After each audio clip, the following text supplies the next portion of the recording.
बच्चों नमस्कार। स्वागत है आपके अपने YouTube चैनल एग्रोटेक स्टडी में। बच्चों ये है आपकी हिंदी की दूसरी क्लास। जी हाँ बच्चों, और आज की इस हिंदी की क्लास में हम आपको लेकर आए हैं मुहावरे और लोकोक्ति।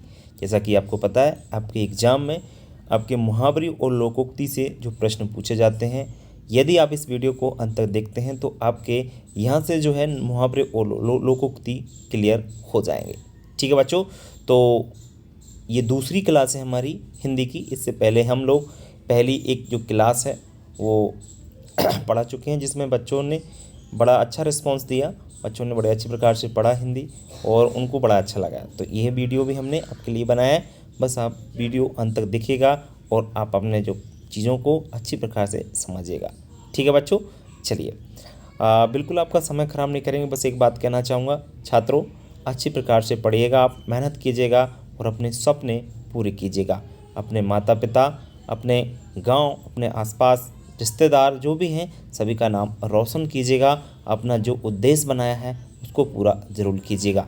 बच्चों ये बहुत अच्छा समय है, अभी सर्दियां चल रही हैं, पढ़ाई का माहौल है। बस पढ़ते चलिए और मेहनत करते चलिए, पीछे नहीं हटना है, सफलता ज़रूर पाना है। जिन बच्चों ने सोच रखा है कि 90+ बनाना है तो बिल्कुल बनाना है, इसमें कोई शक नहीं है। 25,000 रुपये गवर्नमेंट से लेने हैं तो लेने हैं, मतलब 80+ पर आपको 80% पर आपको 25,000 रुपये मिल जाएंगे, ये बिल्कुल पक्का है। बस आप लोग मेहनत करते चलें। 3-4 सब्जेक्ट तो हम लोग पढ़ा ही रहे हैं आपको एग्रीकल्चर से, बाकी तीनों सब्जेक्ट ये चल रहा है। हिंदी हमने स्टार्ट कर दिया है और देखते हैं आगे इंग्लिश का भी प्लान बनता है तो ठीक है। चलिए अब हम इस वीडियो की शुरुआत करेंगे अपने ज़ोर शोर से।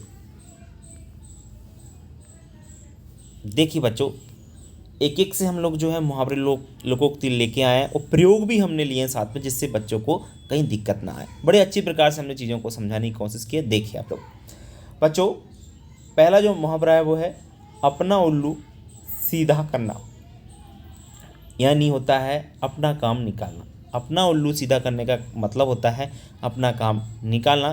कोई व्यक्ति, जैसे मान के चलिए हम प्रयोग में समझाने की कोशिश करें कि नेतागण चुनाव के समय जनता से अनेक वादे कर अपना उल्लू सीधा करते हैं। सही बात है कि चुनाव में नेता अपना चुनाव जीतने के लिए कोई भी वादा करते हैं झूठा, ज़्यादातर झूठे वादे करते हैं नेताजी, हमने ज़्यादातर देखा है।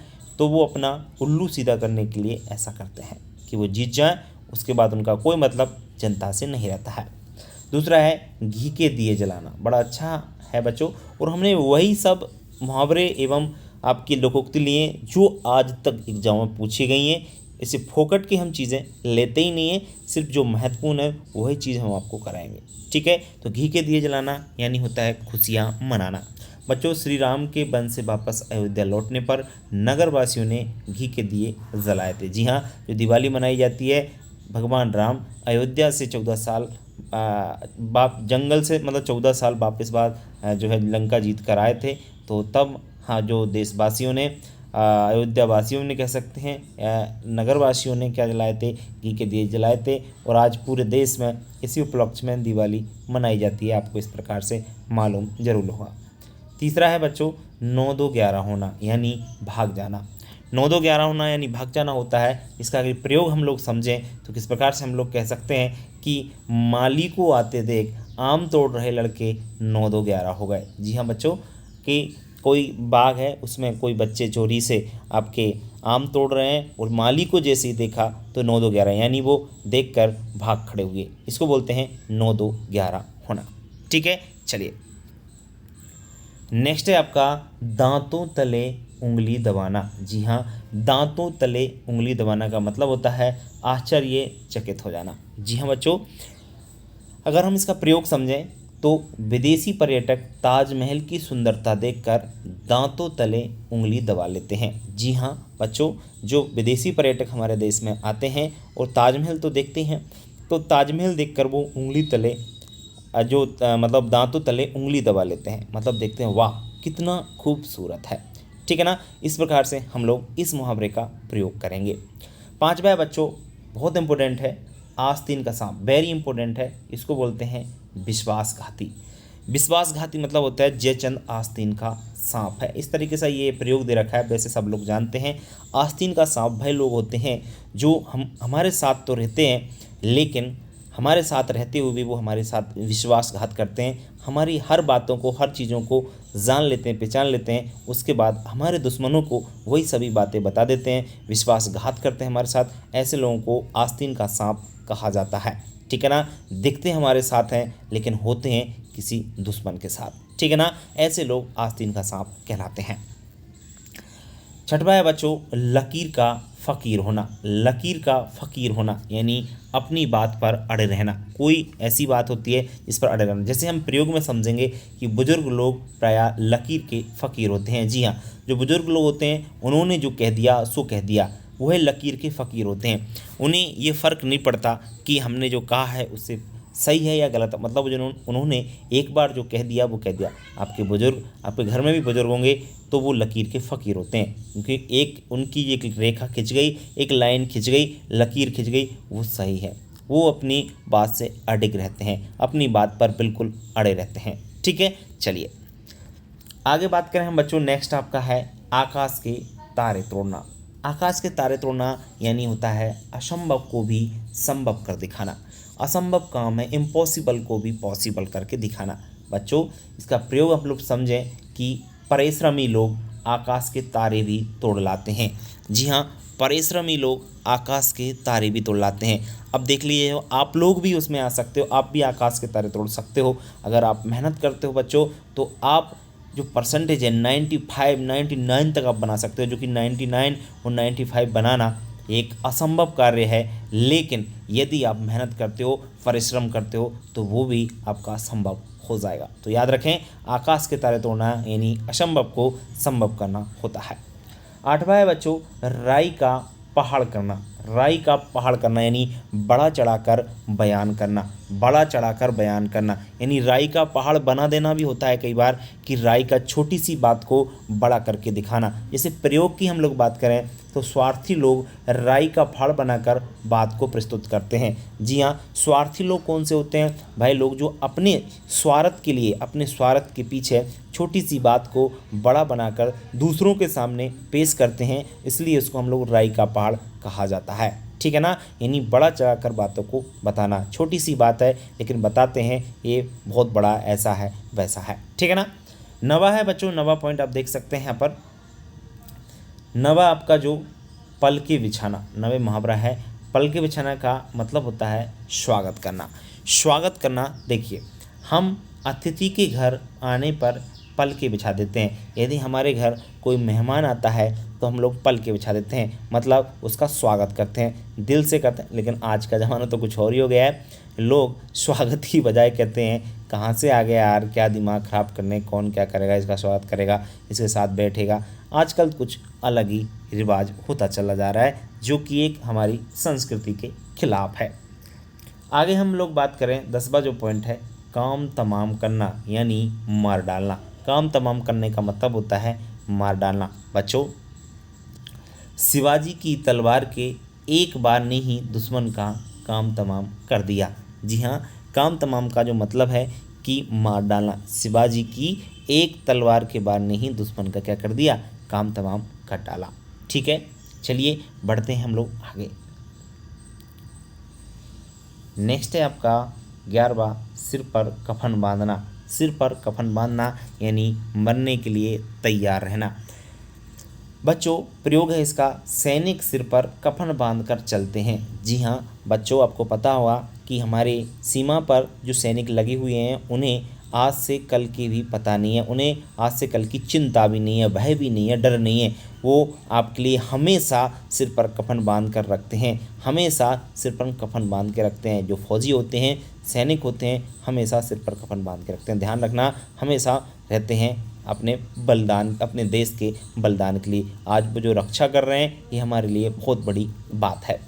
12वां पॉइंट है बच्चों बाएं हाथ का खेल। बाएं हाथ का खेल का मतलब होता है आसान काम होना। जी हाँ, मेहनती विद्यार्थियों के लिए परीक्षा में पास होना या उत्तीर्ण होना बाएं हाथ का खेल है। जी हाँ बच्चों, यदि आप मेहनत करते हो तो क्या आप पास होने के लिए पढ़ रहे हो? नहीं, ये तो आपका बाएं हाथ का काम है। पास तो आप कभी भी हो सकते हो। आपका जो उद्देश्य है वो ये है कि मुझे जो है अब की बार आपका टॉप आना है, टॉपर बनना है, इसलिए आप जो है जी तोड़ मेहनत कर रहे हो। पास होना तो आपका बाएं बाएं हाथ का काम है, बाएं हाथ का, ठीक है ना। तो आपका आसान काम है बाएं हाथ का। मतलब ऊँट के मुंह में जीरा, बहुत अच्छा है बच्चों, कई बार पूछा गया है। ऊँट के मुंह में जीरा, आवश्यकता से कम मिलना।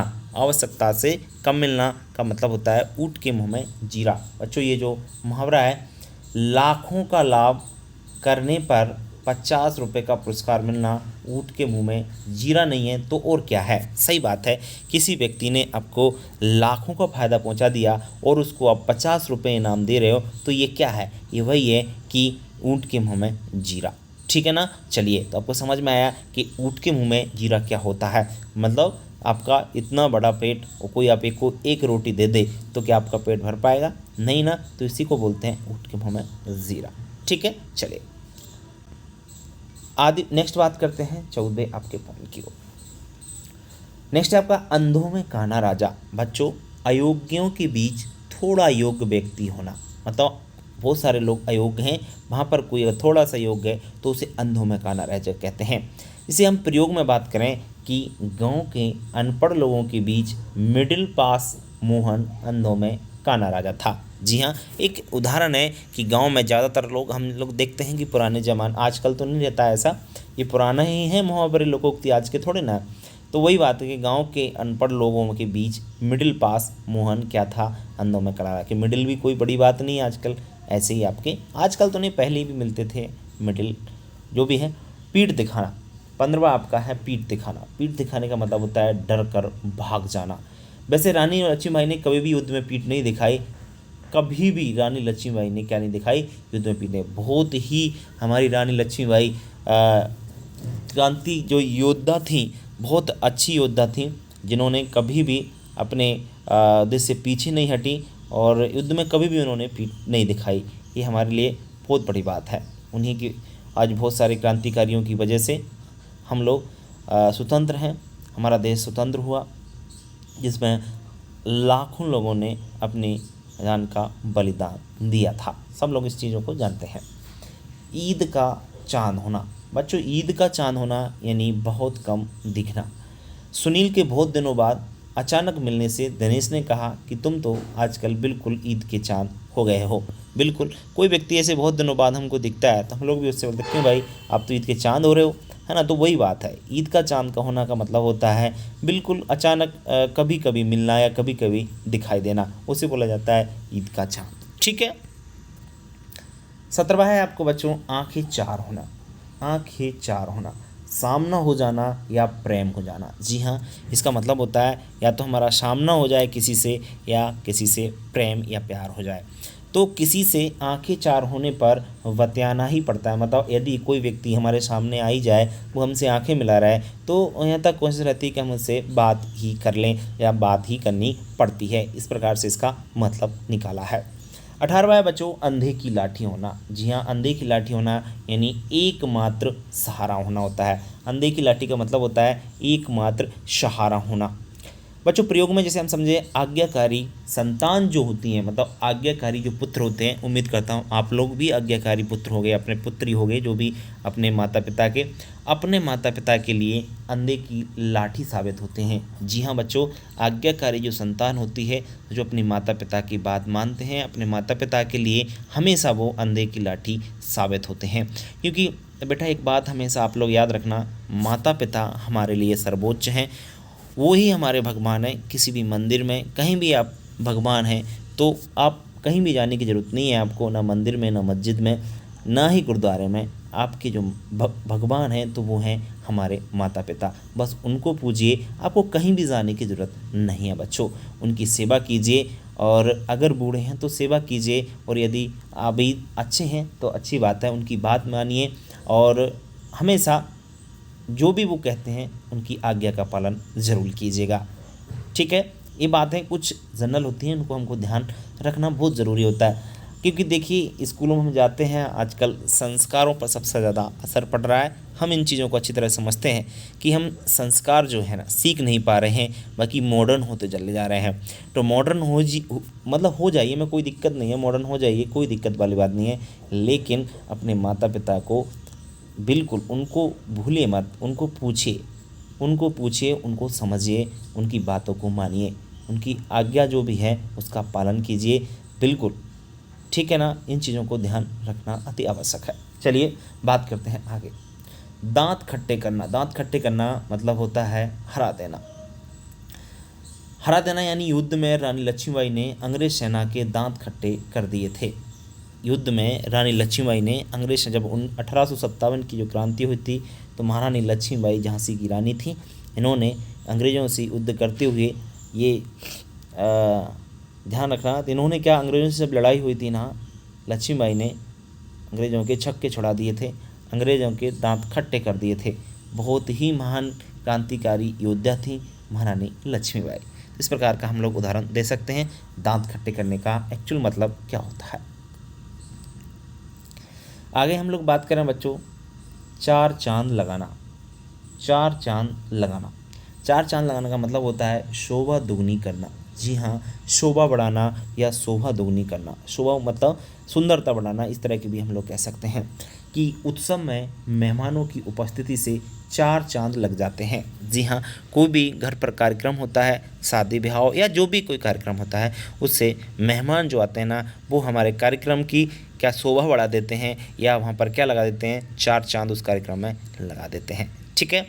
21वां है बच्चों, आटे दाल का भाव मालूम होना। बहुत अच्छा आपका मुहावरा है, दाल या आटे दाल का भाव मालूम होना। वास्तविकता का ज्ञान होना, इसका जो मीन्स होता है वो है वास्तविकता का ज्ञान होना। यानी आटे दाल का भाव मालूम से होता है कि जो व्यक्ति अनुभवी होता है ना, जिस व्यक्ति को हर चीज़ के मालूम रहता है, मतलब एक्चुअल में वास्तविकता जिसको बोलते हैं, एक्चुअलिटी उसे मालूम होता है कि दाल आटे का भाव क्या चल रहा है। ठीक है ना। तो वास्तविकता का ज्ञान होना यानी आटे दाल का भाव मालूम होना होता है। अब इसका प्रयोग हम समझें कि पिता की मृत्यु के बाद घर की जिम्मेदारी संभालने पर ही आलसी राम को आटे दाल का भाव मालूम हो गया। जी हाँ बच्चों, कि पिताजी एक परिवार की नींव होते हैं, यदि वही नहीं रहे तो उस परिवार में रहने वाले जो भी व्यक्ति होंगे, खासकर बड़े बेटे जो होते हैं ना, उन पर जिम्मेदारी आ जाती है। तो जिम्मेदारी जब आ जाती है तो हमको पता चलता है, एक्चुअलिटी पता चलता है कि आटे और दाल का भाव क्या है। ठीक है। 22वां है बच्चों, ईंट से ईंट बजाना। ईंट से ईंट बजाना यानी जमकर सामना करना। जमकर सामना करना बच्चों, क्रांतिकारियों ने अंग्रेजी शासन के ईंट से ईंट बजा दी थी। जी हाँ बच्चों, क्रांतिकारी जो हमारे थे, इन्होंने अंग्रेजी शासन से हमारे देश को स्वतंत्र करने में ईंट से ईंट बजा दी थी। जी हाँ बच्चों, इस ईंट से ईंट बजाने का मतलब होता है जमकर सामना करना। बिल्कुल बच्चों। 23वां है कमर कसना। कमर कसना यानी अत्यधिक मेहनत के लिए तैयार होना। इस बार भाजपा ने चुनाव जीतने के लिए कमर कस ली है। अरे अपन इस उदाहरण को छोड़िए, मैं तो बता रहा हूँ, इस बार 95% बनाने के लिए हमारे छात्रों ने बिल्कुल कमर कस ली है। इसका इस प्रकार से हम लोग प्रयोग कर सकते हैं। ठीक है बच्चों, बहुत बढ़िया। चलिए बढ़ते हैं हम लोग आगे। 24वां है नाक में दम करना। नाक में दम करना यानी बहुत परेशान करना, बहुत परेशान करना। प्रयोग है, बच्चे की शैतानियों ने दादी जी की नाक में दम कर रखा। आप में से ही या आपके कुछ छोटे भाई बहन होंगे, आपने देखा होगा, बहुत परेशान करते हैं घर में, तो वो नाक में दम करना कहते हैं उसे, कि उन्हें बहुत परेशान कर दिया, यानी नाक में दम कर दिया है। ठीक है। 25वां है घाट घाट का पानी पीना। बहुत अच्छा है 25वां पॉइंट। 25वां जो मुहावरा है, घाट घाट का पानी पीना यानी अधिक अनुभवी होना। जी हाँ बच्चों, अधिक अनुभवी होना। जिस व्यक्ति को अधिक अनुभव होता है किसी भी काम में, वो उसने हर चीज़ का स्वाद पता होता है कि इसका यहाँ पर क्या है। घाट घाट का उसने पानी पी रखा है, हर चीज़ उसे मालूम है, अनुभवी व्यक्ति है। तो तुम उसकी बात, जैसे कोई कहता है ना, तुम उसकी बात मत करो वह महातिकड़, ये मैं तो नहीं आएगा, वह महातिक्रमी और घाट घाट का पानी पिए हुए भैया तुम उसकी बात मत कीजिए, उसकी बात कर रहे, अरे उसकी बात नहीं कर रहे क्योंकि वो तो बहुत महातिकड़मी व्यक्ति है, तिकड़म लगा लेता है वो तो, उसने तो घाट घाट का पानी पिया है, वो तो हर चीज़ को जानता और समझता है। तो वही व्यक्ति आपका कहता है अनुभवी व्यक्ति होता है। ठीक है। आँखों का कांटा होना, आँखों का कांटा होना यानी दुश्मन होना, क्योंकि जो आँखों का कांटा होगा तो वो खटकता है, वो क्या करता है, खटकता है। ठीक है ना। तो आँखों का कांटा होना यानी श्री कृष्ण कंस की आँखों का कांटा बन गए थे, श्री कृष्ण कंस की आँखों का क्या बन गए थे, कांटा बन गए थे। ये होता है आँखों का कांटा होने यानी दुश्मन हो गए थे, क्या हो गए थे, दुश्मन। 27 भाई आपको आँखों का तारा होना, आँखों का तारा होना यानी अत्यधिक प्यारा होना, जिसको हम सबसे ज़्यादा प्यार करते हैं। जैसे माता पिता अपने बच्चे को सबसे ज़्यादा प्यार करते हैं, आप भी अपने माता पिता से प्यार करते होंगे, माता पिता आपसे ज़्यादा प्यार करते होंगे। जी हाँ बच्चों, जो माता पिता होते हैं ना वो अपने बच्चे सबसे ज़्यादा प्यार करते हैं। तो आप उनके क्या हैं, आप उनके आँखों के तारे हैं। जैसे हम प्रयोग में बात करें कि श्रवण कुमार अपने माता पिता की आंखों के तारे थे, ये तो श्रवण कुमार भैया आपका नाम जो भी है, तो आप भी तो अपने माता पिता के क्या हैं, आंखों के तारे हैं। ठीक है ना। इस प्रकार से हम लोग इसका आंसर समझ सकते हैं। 28वां है बच्चों मिट्टी में मिलना यानी नष्ट हो जाना, सोने की लंका अंततः मिट्टी में मिल गई, सोने की लंका अंततः मिट्टी में मिल गई। कई बार क्या होता है, हम इसको इस प्रकार से भी समझ सकते हैं कि जो अभी आप हो, आप पढ़ रहे हो, अच्छी बात है, उसके बाद यदि आप अपने परिवार की यदि किसी भी जैसे परिवार की एक इज्जत होती है उसको यदि आप ख़त्म करते हो, आपका चरित्र खराब है, आप लोग कुछ गलत काम करते हो, तो इसमें क्या होता है, आपकी परिवार की इज्जत बिल्कुल ख़राब हो जाती है यानी मिट्टी में मिल जाती है। इसको भी हम लोग इस प्रकार से समझ सकते हैं। तो ऐसा काम तो अपन को करना है ही नहीं है, ये तो आपको ध्यान रखना ही रखना है। 29वां है हाथ मारना, हाथ मारना यानी चोरी करना, हाथ मारना का मतलब होता है चोरी करना। इसका प्रयोग यदि हम समझें कि राम ने श्याम की बटियों पर हाथ मारकर अच्छा नहीं किया, जी हाँ, चोरी करना कह सकते हैं कि राम ने श्याम के बट नहीं किया।